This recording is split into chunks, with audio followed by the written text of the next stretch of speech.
Hi மக்களே, நம்ம வீட்டில் நம்ம ஆஃபீஸில் எல்லோரும் நம்ம எலக்ட்ரிசிட்டியை யூஸ் பண்ணிக்கிட்டு இருக்கோம். எனிவே எக்ஸாம்பிள் சார்ஜ் போடுறது ஆர் வீட்டில் இருக்க வாஷிங் மிஷின், ஃப்ரிட்ஜ், ஸோ எலக்ட்ரிசிட்டியை யூஸ் பண்ணிக்கிட்டு இருக்கோம்.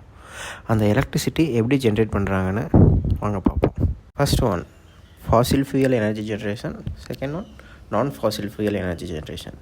இந்த ஃபாசில் ஃபியூயல் எனர்ஜி ஜென்ரேஷன் அப்படின்னா அதிக கார்பன் ரிலீஸ் பண்ணுற power plant, example coal power plant, thermal power plant, இதெல்லாம் ஃபாசில் ஃபியூயல் எனர்ஜி ஜென்ரேஷனில் வரும். Second one non fossil fuel, அதுதான் இப்போ ப்ரெசன்ட் டேஸில் நம்ம யூஸ் பண்ணிக்கிட்டு இருக்க renewable energy generation. First of all நம்ம ரெனியூபிள் எனர்ஜி எலக்ட்ரிசிட்டி ஜென்ரேஷனாக என்னென்னு தெரிஞ்சுக்கிறணும்.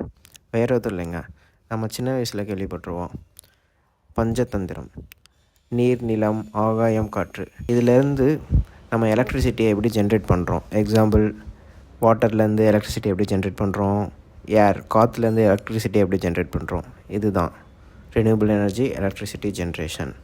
இதில் different type of electricity generation இருக்குது.